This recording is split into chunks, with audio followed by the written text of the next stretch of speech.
Today we're going to talk about how to get over the nerves from a live stream. That's why I called the stream Staying Calm. It is a huge thing because it's actually searched for a lot on Google. As you guys know, I'm obsessed with keywords and stuff. And the biggest thing that stops people from going live is nerves. And that makes a lot of sense. I'm excited to share any tips with you guys. But what I did find when I was searching for keywords, which is why I'm looking at here, is that it literally is what stops so many people from going live. It's just nerves. Is that, if you haven't gone live, what is being nervous your biggest reason? I'm curious. Thank you so much. I appreciate it. Yes. I was going to say, is there any other reason that's stopping you from going live? Shipping? Because a main part of it has got to be nerves. Fear of no one coming in. So it all kind of relates back to the unknown and uncertainty of what's going to happen. Shipping is daunting too. Shipping is something you'll learn as you go, but I think if you can get over the nerves and which goes along with being all the unexpected and, because we get anxiety and we get nervous because it's something new, it's something we're not used to. So that's what I want to talk to you guys about today. Before I started on Whatnot, I literally said, I will never be a live seller. That is so, I used to watch some on Facebook before I knew about Whatnot.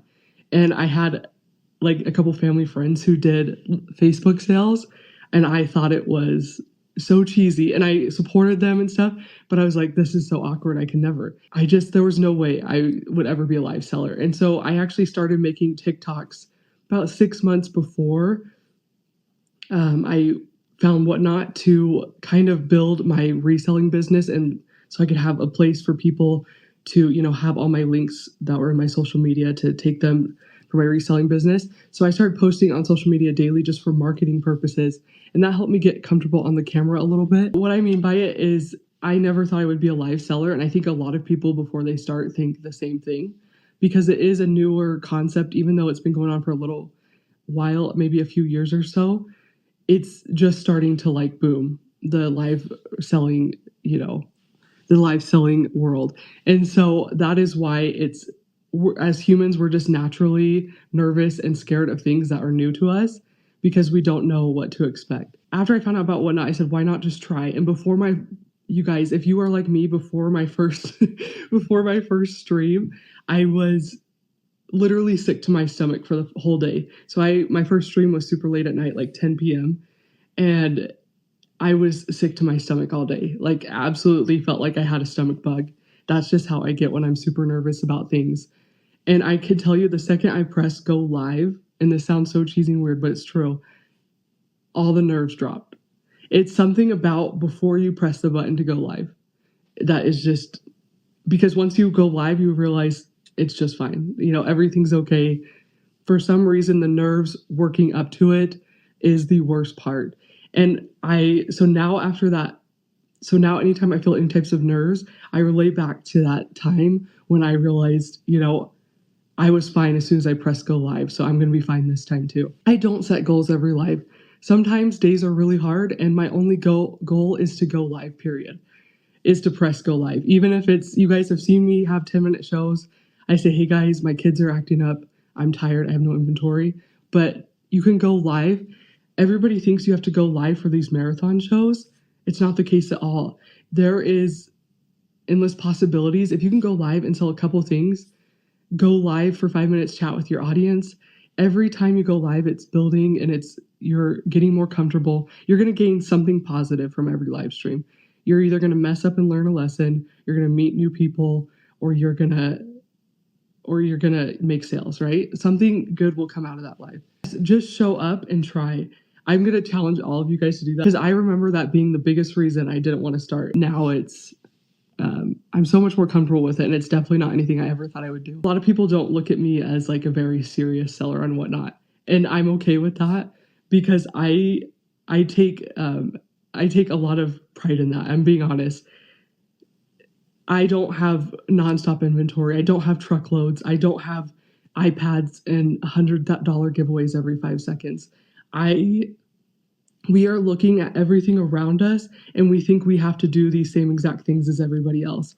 I am a mom with, a pallet a week if I'm lucky. And if I don't get a pallet, I have to go out and source by hand.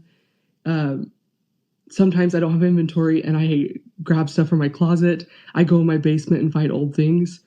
There's no rule set here. And so if your nerves are related to not being good enough, to not, a lot of people will say, oh, I have to build inventory before I can go live. I have to do this and this. I have to have some fire pieces in my show. You don't. If you just focus on yourself, your world, it will be such an easier job. Because and we're all guilty of it, I will sit there and be like, holy cow, I would kill for endless inventory arriving at my door every week. I wish I could afford that. And then I stop and I say, that's not how my business works. It's not something I'm able to do right now. It's okay.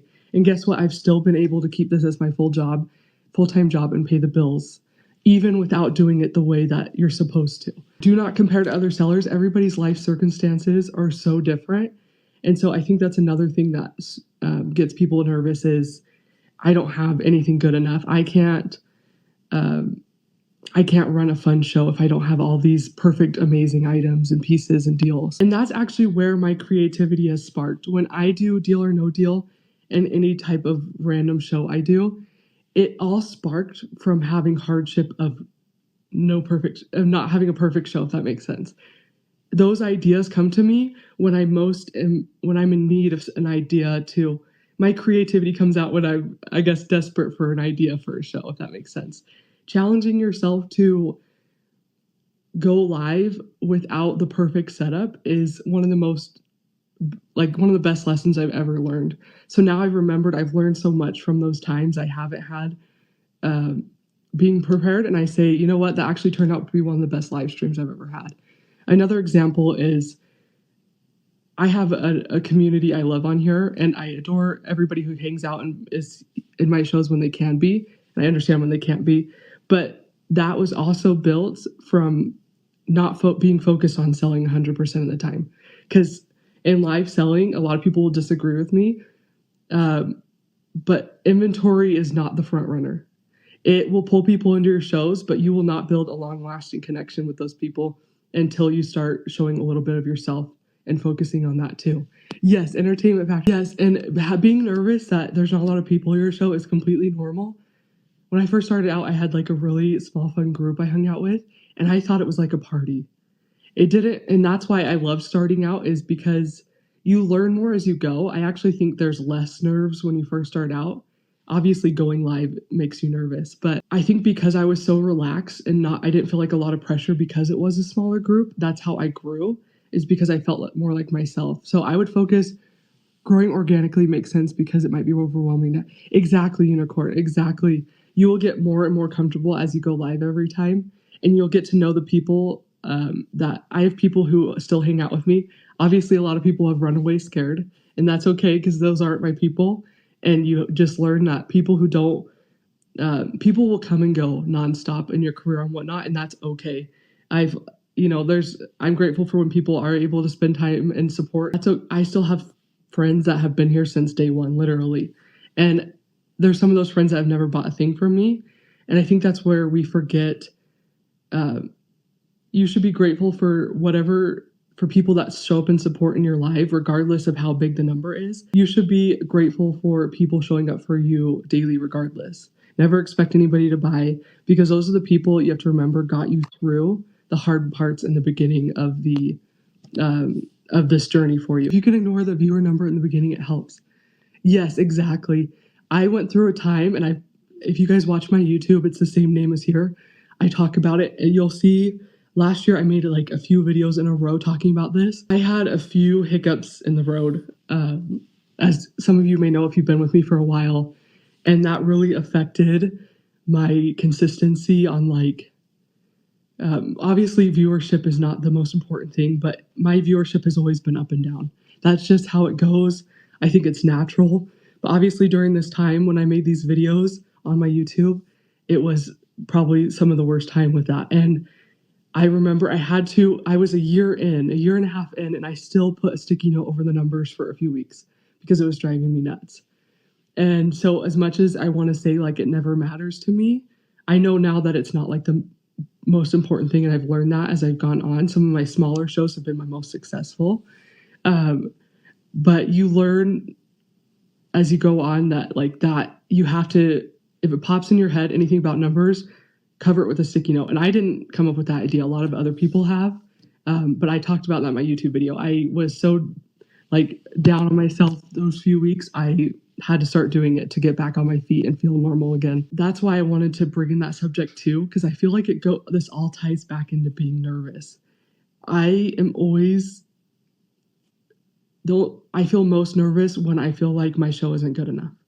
When I feel like and it's always, you guys know every seller is going to be different, but my biggest struggle has always been inventory, which is why my shows are not usually inventory focused. And some people are like, what is this girl doing? Well, it doesn't matter because it's my journey and it's how it's somehow worked for me. And I'm okay with that. I can lead with entertainment and engagement and community, and I'm still able to somehow make this work as a job. And so I can promise you that you can too. You just have to get out of the mindset that there's only one way to do this. You don't have to buy liquidation pallets, truckloads, a million items to be successful on here. And I'm not saying anything's wrong with that. I'm saying that's amazing. And it is a business model a lot of people look up to, but it's not attainable for everybody. And that's okay. It's not realistic for some people. And I just want you to know that doesn't mean you can't be successful on here. Your creativity and your connection with your audience, your show value is so much more important than how high MSRP items you have in your show. And that's something I still struggle with to this day. I have to sit back and remind myself. This weekend, I was like, my kids had sickness all weekend. I was taking care of them. I'm like, I shouldn't go live. I should just take a few days off. But I said, no, that's not pushing. Like when you have hardship and you continue to go live and push through it, it makes things, does that make sense? It makes things easier. So like the hardest times it's been to go live, I still try to go live, and those moments make me stronger. It's really easy to go live when you have designer lined up behind you. It's really easy to go live when you have everything listed in the store, you're ready to go. It's not easy to go live when you have nothing ready and it's unexpected. But I can tell you that if you challenge yourself to do that, it could be one of the best live streams you've ever had. And it might be one of the worst, but you learn something every time you mess up. You can do it if I can do it. I'm not saying like, oh, woe is me or anything. I'm saying that I might be the most not normal business model on here, and I'm okay with that. I want to be a testimony that this can work for you if you don't have employees, if you don't have truckloads, if you don't have $1 trillion in giveaways. It's okay. You just work with what you have and you do what you can. Showing up is going to help you be more consistent and successful than anything else. I don't have a printer. Is it a must? I didn't start out with a thermal print. Well, I got a thermal printer right when I started Whatnot, I believe. Yeah, it was like within the first few weeks, because cutting out paper is not fun. But you don't have to have it. Just once you get going, if you can afford, Walmart has an $80 thermal printer now, and they have 500 pack labels. So if you can get to the point where you can afford that extra, it's really convenient and helps with shipping. But you don't have to. You don't have to. But it definitely helps when you start selling more and more volume. Yes, it is very hard when you're new. It's absolutely hard. I say things that a lot of people, you can grow on here. You can go in people's shows and get to know people. It took more than that for me. I am not the most social in chats. I've been very honest about that. I always love to support my friends, but I think even my friends know I'm not the perfect mod. I'm not the perfect supporter that can chat every 5 seconds or anything. I had to grow inside the app, but also on social media. I'm not like the best consistent social media poster like I used to be, but going outside the app to bring people in goes a long way when you are struggling to build in here. And nobody likes to post on social media all the time. It's really hard. But so that's what I say is point your focus towards what you can do. If you can focus on growing within the app, go into a bunch of shows, get to know people. Doesn't mean you have to shout out your shows or anything. Obviously, ask the host. You're always welcome to in here. Some people are okay with it. Some people aren't. But you can go and meet people. I don't know how people market themselves on here. I'm not good at it. That's what I'm saying. But there are people who grow from just within the app, and they do fine. But I grew outside of the app, I would say, and then I met people as I went on in here on whatnot. So as you keep going live, you'll meet more people also. I don't source one specific way. I think sourcing, I have a couple of pallet places when I need bulk inventory every few weeks, but I don't need to go to pallet places. The other day I found a bag of thrift toys I had bought that I didn't know what I want to do with yet from last week. I sold 50 McDonald's toys. I sold 10 stained sweatshirts from my closet. Night Crew knows about those. And it was one of the most fun shows I've had in a minute.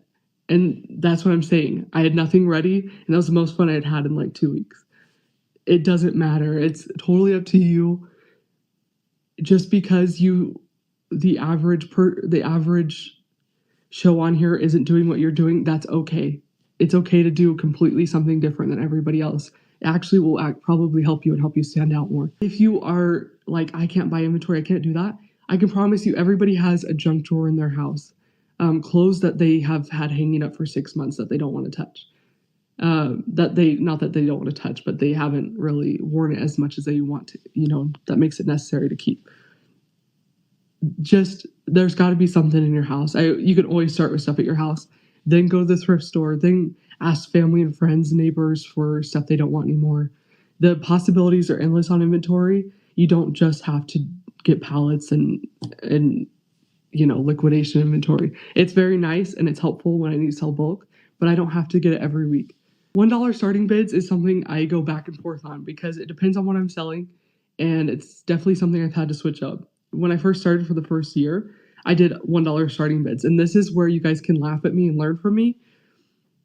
I was so timid my first year on here, and I'm not saying I have no anxiety anymore, but I've definitely grown a backbone to what I used to be, which was just very much pushover anxiety, fit in so nobody thinks anything weird of you.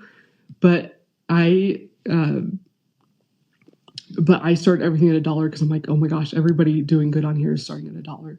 But then I started to realize that I probably could get a few more dollars for the items that were really high end. And I realized that, like, after watching a few shows, I'll never forget when there was a show with like 10 to 12 people, and I don't remember the name, but I just want them to know, if it was you, I learned from that day I didn't have to do dollar starts. They had 10 to 12 people, and they started all their items at $25, and they sold everything, and they made more in that show than I have ever made in a show. And I was like, they did not have a huge audience. They started things really high, and their show went better than any of my shows ever have, like earnings wise. And that's when I realized, like, it literally is your choice what to do.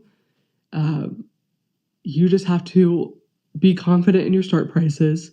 And you might not sell it first if you start higher than $1. That's okay. Keep pushing. So when I need to, I start higher now. I'll do dollar starts when I can, if my inventory is less expensive. But sometimes it doesn't always work, and it's okay to start higher. If you change it, so that's what I was afraid of. I said, I can't do more than $1 starts because my audience has been built on $1 starts. They're all going to leave. They didn't leave. Actually, most of my audience was like, Brooke, start higher so you make more money. I get a lot of feedback from my audience and realize that they care about me. They care about me making money, and that also helped motivate me. But exactly. And that's what I'm saying is being honest with your audience, being authentic. That was another thing I wanted to touch on. I did write a couple notes to the side. I wrote this down, and it was another reason people get nervous is because you're afraid you're going to mess up. And I can tell you honestly that happens to me at least twice a week. I've embarrassed myself in front of hundreds of people. I've said the wrong thing. I've had wardrobe malfunctions. I've had my kids come down in the middle of the show. I've had to leave 10 times to go help them. So many things can happen on a live stream, but guess what? It's all brought me closer to my audience. There is endless amounts of things that can happen, but that's nothing you need to worry about. It's out of your control. But that's what I'm saying is, like, people, you either get closer to your audience, you get stronger because you going live after making a fool of yourself the night before, the next day is one of the most humbling experiences I've had. Like, I'll wake up in the morning and be like, what did I say last night? Did I really say that out loud? And then I'll go live the next day and I'll try again, you know? Like, and I'm sure I've had people offended by things I've said in the past. You know, like when you're live and in real time, obviously there's no editing like social media. You're just a human, and that's okay. Everybody makes mistakes, and if anybody is not okay with the mistakes you made, they're not your people anyways, right? No, it's true. I've said many things that I'm sure have not come across right, or uh, and when you're in such a wide range of an audience, it's not always easy to um, make everybody happy. And that's something I've also learned. You can't keep everybody happy. There's so many people on this app from different backgrounds. They like different things. Just be yourself, and people who really adore you and will understand when mistakes and stuff happen will be there night after night supporting you. And those are your real people. I've realized, and what I can let you guys know after 3 years, like people move on. And I've actually heard this from friends in the past. Anytime I've messed up on here, I'm like, oh my gosh, people are going to be thinking about it. No, I've seen wild things on this app. People move on. Everybody, like, I'm not saying everybody's selfish, but we all at the end of the day are focused on our own lives and stuff going on, right? So when you embarrass yourself in front of a group, most likely you're thinking about that more than anybody else. People move on. If they think about it for more than 5 seconds, they've got nothing else to do, right? I say most people are busy with their own lives, worried about their own things they're doing. One mistake you make is going to haunt you more than anything. So realize that, and realize that like it's okay, people move on. Just keep going live, and everything will be just fine. Nobody cares. And I've had a lot of people say that, and people are like, oh, that's rude. They don't mean it in a rude way. They mean like nobody cares, as in be yourself. She says, I do my best shows when I get anxiety. It goes away. Absolutely. And I really believe that you get stronger every time you fight that feeling. Anytime I'm like, I'm moving my life and I don't, I feel so much better that night. I just feel like I accomplished something huge by getting over that anxiety and going live. That's another beauty of live streaming. My schedule with 3 kids is not perfect, and that's okay.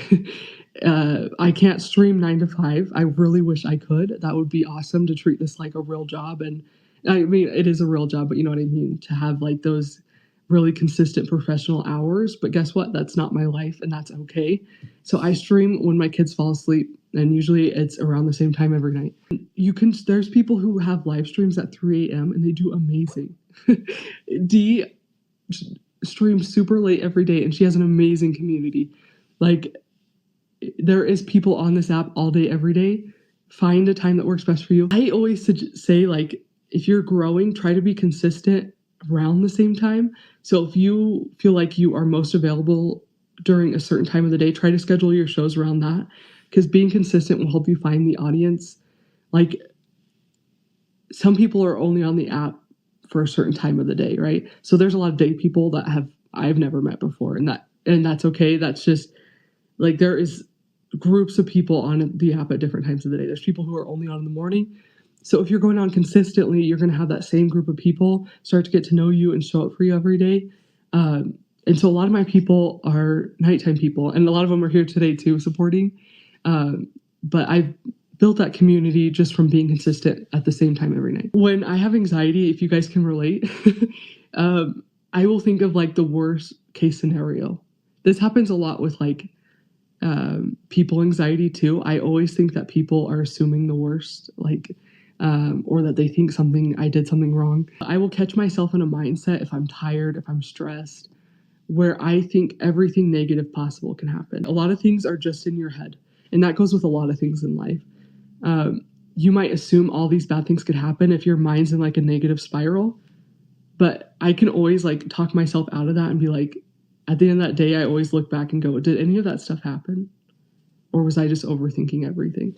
And that's usually the case. Melissa, I love this. See, that's amazing. She said her therapist told her, think of the worst possible thing and realizing that you can overcome it. Absolutely. And that's where I'm like, I know people think that affirmations and stuff are cheesy. Some people swear by them, some people don't. But even if you don't call it an affirmation, going in knowing that you're doing your best and thinking like literally nothing is going to go wrong. All I'm going to do is go live and do the best I can. You're going to have such a better experience. Because I can tell you that 99% of the time nothing goes wrong when I think like my whole world is ending, you know? And I know we all suffer with a different type of anxiety depending on what our nerves are and what we're scared of. If your dreams don't scare you, they aren't big enough. I love that, Raquel and Max. That's an amazing quote. And it's so true. If your job is not challenging you in any way, you're probably not growing. And I 100% agree with that. And I also remember when things get hard in this job, I think of like the horrible jobs I've had in the past, like working for Amazon. And I'm like, every job you do, whether it's your dream job or not, is going to have some type of stress to it. So really looking back and be like, oh, feeling this stress is normal. It's just how work goes. But then also really reflecting and focusing on those good moments you have are huge. And so you might be nervous to go live because people aren't going to show up, that things aren't going to sell. But what are things that could happen in a show that are more than just sales? Because I know that we're on a selling app, but I can tell you there's more than that. What if you gained one follower? What if you met a person that's going to come to your shows for the rest of their life and you don't even realize that yet? What if you met in that 5 minutes, one person coming in and chatting with you for a second, a lifetime friend? What if you feel more comfortable the next show just because you press live one time, the next time it's easier? You know, there is always something positive you can look at a stream, and I know it's harder than, and I know it's hard, but that's where you got to cut off all of your surroundings going on. You know, just because somebody is having a different success than you doesn't mean you don't have any success.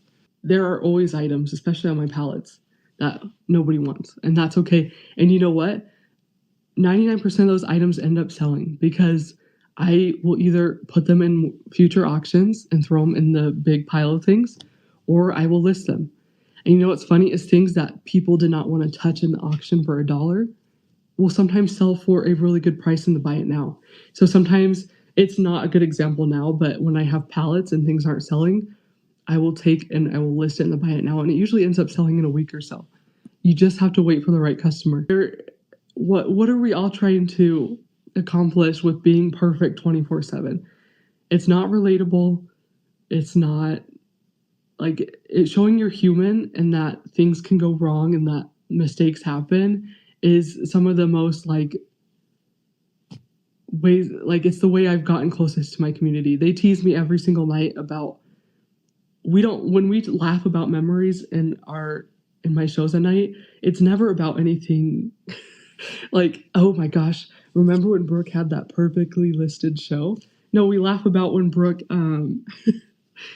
has a stain on her sweatshirt. We laugh when I sell an item and I don't notice there's a huge hole on the front and everybody in the chat's like, there's a giant hole on that item, you know?